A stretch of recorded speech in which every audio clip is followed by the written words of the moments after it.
بسم اللہ الرحمن الرحیم۔ سوال یہ ہے کہ جو عظیم شخصیات کے مجسمے بنا کر لگائے جاتے ہیں اس کے بارے میں شرعی حکم کیا ہے؟ کہ جیسا کہ حال ہی میں علامہ اقبال کے ایک مجسمے کے اوپر جو کسی پارک میں نصب کیا گیا تھا، سوشل میڈیا کے اوپر اور مین سٹریم میڈیا کے اوپر بڑی بحث رہی کہ اس کی اچھائی یا برائی کے حوالے سے، یعنی اس کے اچھے ہونے یا اس کے برے ہونے کے بارے میں تو بہت بحث چلی، لیکن مجسمہ سازی کو کسی نے موضوع نہیں بنایا۔ تو سوال یہ ہے کہ اس کے بارے میں شرعی حکم کیا ہے؟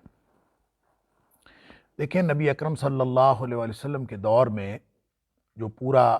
عرب تھا بالعموم اور مکہ مکرمہ بالخصوص، وہاں پہ بہت سارے بت تھے اور بتوں کی پوجا ہوتی تھی، اور ان کو پوجا کے لیے استعمال کیا جاتا تھا۔ ان کو اپنے گھروں میں بھی لوگوں نے بت بنائے ہوئے تھے، کچھ انفرادی بت تھے، کچھ اجتماعی بت تھے،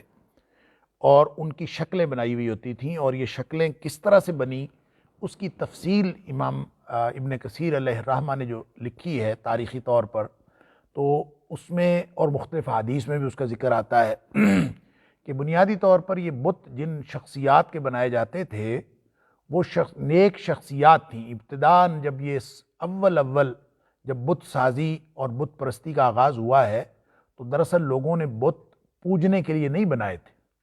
بلکہ کچھ نیک لوگ ہوتے تھے جن کی صحبت میں بیٹھ کر لوگ نیکی کا شوق اور ان کی رغبت پاتے تھے، اور ان کی صحبت سے فائدہ اٹھانے کے لیے وہ ان کے پاس جایا کرتے تھے۔ جب وہ نیک ہستیاں فوت ہو گئیں تو لوگوں نے ان کی مورتیاں بنا لیں، ان کی شکلوں کے مجسمے بنا لیے، تاکہ ان کے پاس بیٹھ کر وہ نیکی کا وہی جذبہ اور وہی شوق اور وہی رغبت پھر حاصل کر سکے۔ آہستہ آہستہ جب مرور زمانہ کے تحت اگلی نسلیں آ گئیں تو انہوں نے انہی شخصیات کی تصویروں اور مورتیوں کی پوجا شروع کر دی۔ یوں آہستہ آہستہ جو ہے بت پرستی اور پوجا کا رواج جو ہے وہ عرب میں بھی اور پوری دنیا میں ہوا۔ حضرت ابراہیم علیہ السلام کو بھی ایسے ہی ایک معاشرے کا جو ہے وہ سامنا تھا جو بت پرستی میں مبتلا تھے، اور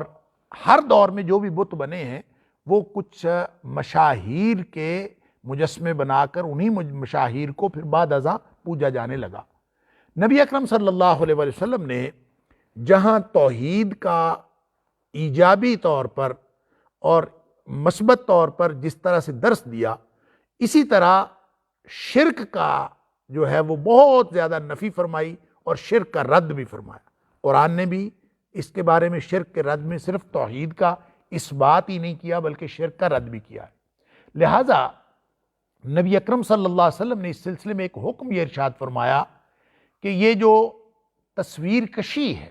اور تصویر بنانا جو ہے، چاہے وہ کسی انسان کی بنائی جائے چاہے کسی جاندار کی بنائی جائے، تو جاندار کی تصویر المصورون جو نبی کریم صلی اللہ علیہ وسلم نے فرمایا، کوئی بھی شخص جو ہے تو جو کسی چیز کا مجسمہ بناتا ہے یا تصویر بناتا ہے ہاتھ سے، اس کی تصویر گری کرتا ہے، تو نبی اکرم صلی اللہ علیہ وسلم نے فرمایا قیامت والے دن ان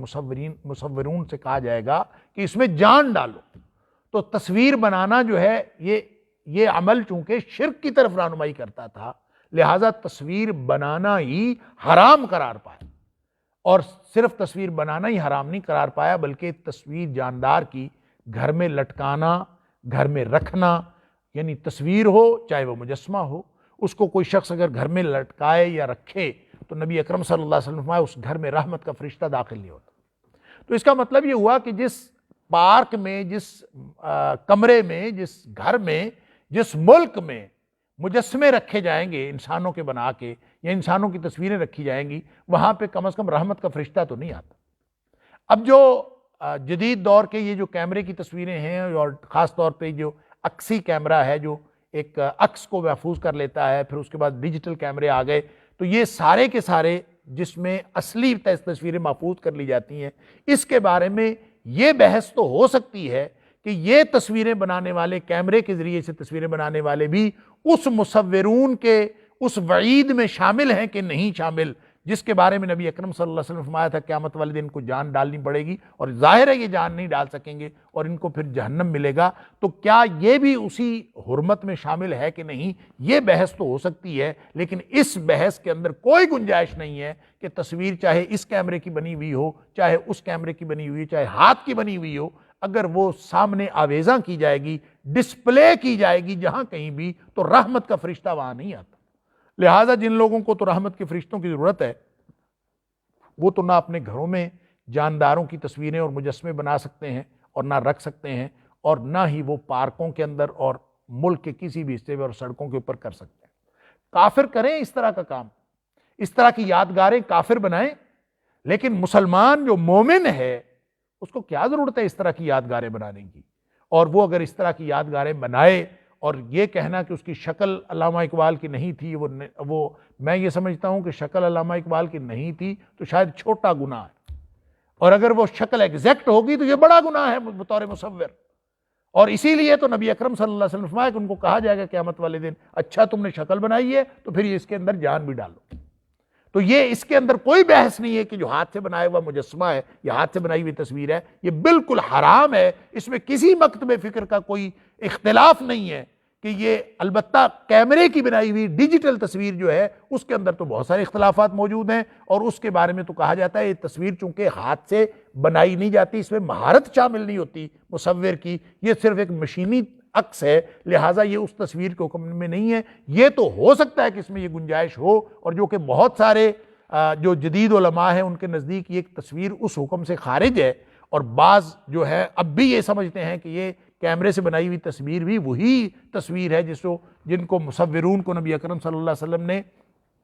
وعید بیان فرمائی ہے، تو وہ احتیاط تو اسی میں ہے کہ اس سے بھی بچا جائے۔ لیکن اگر یہ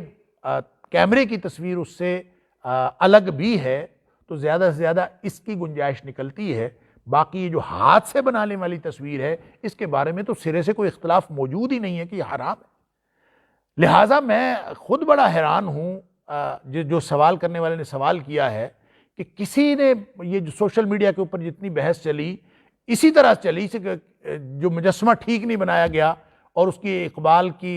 جو ہے وہ شکل بگاڑ دی ہے اور یہ کر دیا ہے وہ کر دیا، کسی نے اس بات پر بحث نہیں کی اور اس بات کی طرف نشاندہی نہیں کی کہ یہ حرام ہے، اس کو مسلمانوں نے کیا ہی کیوں ہے۔ نبی اکرم صلی اللہ علیہ وآلہ وسلم نے تو بت توڑوا دیے تھے، اور سارے کے سارے بت توڑے تھے، کوئی ایک بت نہیں توڑا تھا۔ آپ نے گھروں میں رکھے ہوئے بت بھی توڑوائے تھے، آپ نے کعبۃ اللہ کے اندر رکھے ہوئے بت بھی توڑوائے تھے، کعبہ کے اوپر رکھا جانے والا بت بھی توڑوایا تھا، اور جتنے بت تھے سارے کے سارے نبی اکرم صلی اللہ علیہ وسلم توڑے تھے۔ اور یہ جو کعبے کے اندر 360 بت تھے ان کو تو نبی اکرم صلی اللہ علیہ وآلہ وسلم نے ہجرت سے قبل تو بالکل آپ نے ان کو نہیں توڑا، اس لیے نہیں توڑا کہ اگر نبی اکرم صلی اللہ علیہ وسلم ہجرت سے قبل توڑ دیتے تو آپ کے پاس چونکہ قوت نافذہ نہیں تھی تو آپ توڑ بھی دیتے تو کفار مکہ ان کو پھر بنا لیتے، کیونکہ مکہ کی سرداری انہی کے پاس تھی، قوت نافذہ ان کے پاس تھی تو پھر بنا لیتے۔ لیکن نبی اکرم صلی اللہ علیہ وآلہ وسلم نے گویا یہاں سے ہجرت کر کے تشریف لے گئے، 8 سال انتظار کیا، اور فتح مکہ کے موقع پر جب آپ تشریف لائے ہیں، فاتح کی حیثیت سے داخل ہوئے ہیں، تو سب سے پہلا کام یہ کیا ہے کہ اس کو توڑا ہے، ان بتوں کو توڑا ہے کہ وَأَنَّ الْمَسَاجِدَ لِلَّهِ فَلَا تَدْعُوا مَعَ اللَّهِ أَحَدًا، کہ یہاں پہ کسی اور کی موجودگی وہ ممکن ہی نہیں ہے۔ لہٰذا نبی اکرم صلی اللہ علیہ وسلم ایک ایک بت کو توڑتے جاتے تھے اور اس کو گراتے جاتے تھے اپنی چھڑی سے، اور ساتھ یہ فرماتے جاتے تھے کہ جاء الحق وزہق الباطل ان الباطل کان زہوقا، حق آ گیا اور باطل چلا گیا۔ نبی اکرم صلی اللہ علیہ وسلم نے حق آ جانے کی اور باطل کے چلے جانے کی جو عملی انطباق فرمایا، آپ نے بتوں کے توڑنے پر فرمایا۔ لہٰذا